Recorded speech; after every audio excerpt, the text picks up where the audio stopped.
keep the gimbal bulletproof RC. This is a follow-up video to my Dixieland Trailwarrior.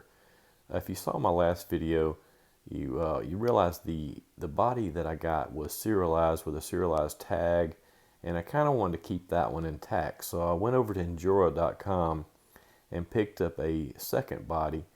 Dixieland has several options as well, but I wanted a dark blue, and anyway, Injora had a dark blue. Unfortunately, when I received it 2 weeks later, the body was purple. So anyway, I had to sand it down, prime it, and repaint it because that wasn't really the color I wanted. So anyway, the outcome turned out pretty good. Picked up some paint from Hobby Lobby. It is actually Tester's paint. And give me a minute, I'll grab that paint. Okay, the paint used was Tester's spray enamel. Almost went with Tamiya PS paints. They are lacquer, and from a quick online search, I found that enamel creates a harder surface than lacquer, so I decided to go this route. The color I chose was Custom Blue Metallic Flake, and like I said, this was primed with Tamiya primer after I sanded the body, and then of course after several layers of this Tester's paint, I was able to assemble it. This body does come in many parts and pieces. The instructions are not very detailed. It looks very simple, but this top roll cage, if you don't have every little piece in the right location, it will not go together. And if you get this body and you assemble it, you'll know exactly what I'm talking about. You have to put these hinges for these little doors in from the top before you put the top on. They're little pins that drop down in there. The directions did not say anything about that. I assembled and put everything together and tried to put the doors on last, and guess what? I had to take it completely apart to put the doors on. But anyway, all in all, pretty happy with the body. They're not very expensive. I did go ahead and detail it out with some driver figures. Those are NECA driver figures and passenger figures. Got a couple of parts from Hobby Lobby and of course online through eBay.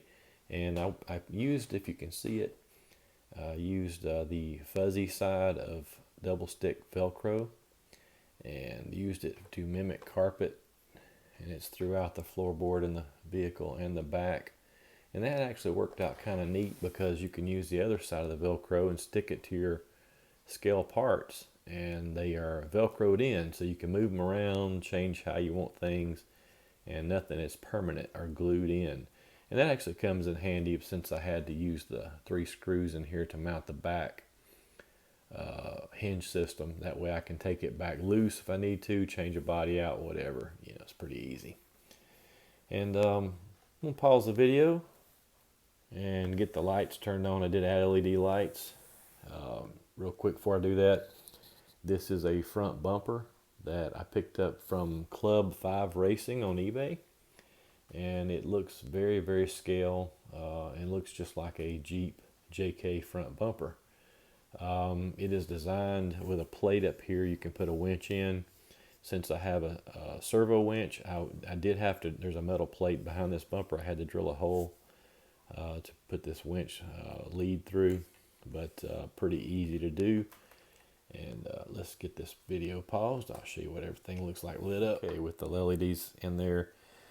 This front bumper came with 3mm white LEDs. They were a little bit too bright, so I did wire in my own. That way they weren't excessively bright. I like to, run driving lights throughout the evening and sometimes at night as well, of course. But those are 5mm up here. These are 3mm, and there was not light buckets here. I had to get crafty. They did have lenses that kind of popped in like a mushroom. They were painted red. Soaked them in alcohol. Took the advice from another YouTuber and soaked them in alcohol. The red eventually comes off in just normal rubbing alcohol. And then I painted them with the Tamiya orange blinker paint. I'll look that up in a minute. Or you know what? I'll put it in the description. And I painted that, and then I took the back portion of the. It's hard to explain it because it's already done. But I had to cut the rear of the lens off where that snaps into the body. Reamed out the body itself to accept a 3mm LED. And I took a Dremel and dremeled the inside of this lens. Anyway, like I said, had to get crafty, but I was able to make the turn signals look proper. In the rear, they're just 5mm LEDs. They're red, and they're in there. I've heard other people complain about these light buckets in the rear of these bodies because the LED position is right in the center of where the brake and backup lights would go. So I've seen some people soak these in alcohol too and paint the entire lens red. That may be something I do down the road, but it really doesn't look bad because when you're walking behind the vehicle, you're doing it looking down on it, and it doesn't look like the LEDs are shining through the clear portion when you're actually at an elevated angle. And two, where I used red LEDs, they don't look too bad anyway. So I may leave it. I don't know. We'll see. The other changes I made was I used the Boom Racing Bronze TE37 wheels. Again, I went with the brake disc behind it. They are made by SSD. They're straight bolt up to these wheels. And these are actually RC 4-wheel drive Milestar Patagonia tires. They are actually 4.19 in diameter, so a little bit larger than the tires that were on the vehicle. Not a lot. I mean, you can't even tell the difference much. But these are 4.09 and these are 4.19, so 0.1 inch. Not a lot. But pretty happy with the little bit more aggressive look. They're a little wider as well than the other tires. So it just kind of looks like you put some off-road tires on a Jeep, and you know, just a mild lift on a Jeep kind of gives you that impression. But overall I'm pretty happy with this rig. We'll see how long-term experience goes for me. I have a history of preferring Lexan. Of course, with a Lexan body, you don't get the scale realism that you get with a hard body. So, but you know, with the hard bodies, you are way more likely to get, you know, scratches and dings and cracks and stuff in the hard body. So we'll see how that goes. But the wonderful thing I like about this truck is it uses this particular body, and this particular body is only $70 to replace.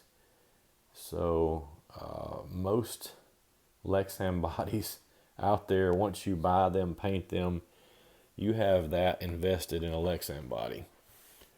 And actually, a couple of the bodies that I've used recently, the MST bodies, they're $100 a piece because they have all the scale items on them.